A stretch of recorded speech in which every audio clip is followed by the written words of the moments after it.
Hello everyone, this is doctor Jivesh Yadav. तो संहिता अध्ययन का जो सेकंड पेपर है, ठीक है, वो अपन देख रहे हैं। मतलब संहिता अध्ययन 2 अपन देख रहे हैं अकॉर्डिंग टू एनसीएसएम सिलेबस। सूत्री स्थान ऑलरेडी हमने फिनिश कर चुका है। अभी हम लोग बात कर रहे हैं इंद्रिय स्थान के विषय में। तो आज की क्लास में हम लोग फोर्थ जो चैप्टर है इंद्रियानिक जो अध्याय है, ठीक है, उसके विषय में बात करेंगे और इसमें कौन सी चीज़ों के बारे में बोला गया उसको अपन यहाँ पे देखेंगे।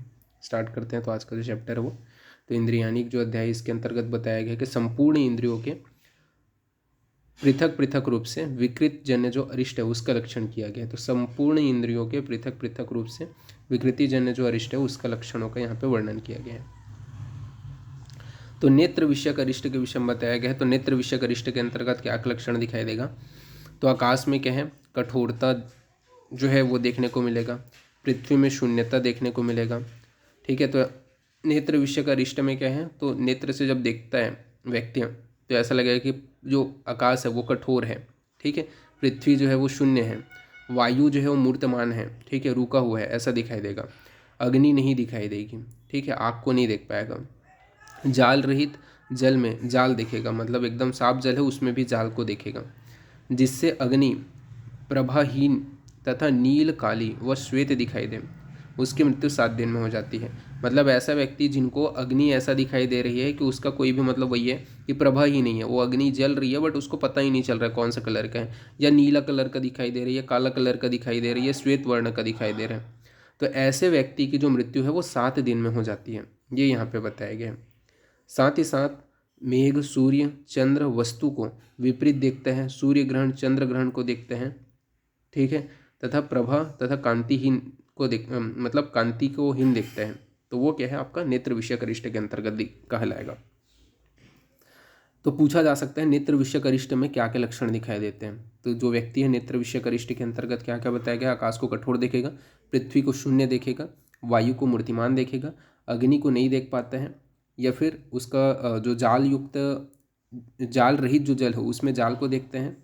और ऐसा व्यक्ति जो अग्नि की प्रभा को नहीं देख पाता, उसके नीले काले या श्वेत वर्ण को देखता है, ठीक है, उसकी मृत्यु 7 दिन में हो जाती है।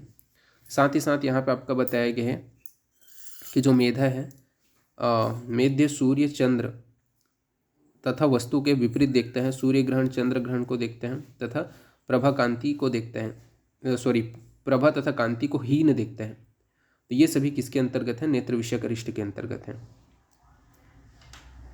पर शब्द विषयक अरिष्ट के अंतर्गत न होने पर भी सुनाई दे, वो क्या है? शब्द विषयक अरिष्ट कहलाता है। तो शब्द विषयक अरिष्ट में जो न होने पर भी सुनाई दे, सुने, कान बंद करने पर जठराग्नि का शब्द न सुनाई दे, तो शब्द विषयक अरिष्ट है। तो न होने पर भी सुने, कान बंद होने पर जठराग्नि का शब्द न सुनाई दे, तो शब्द विषयक अरिष्ट है।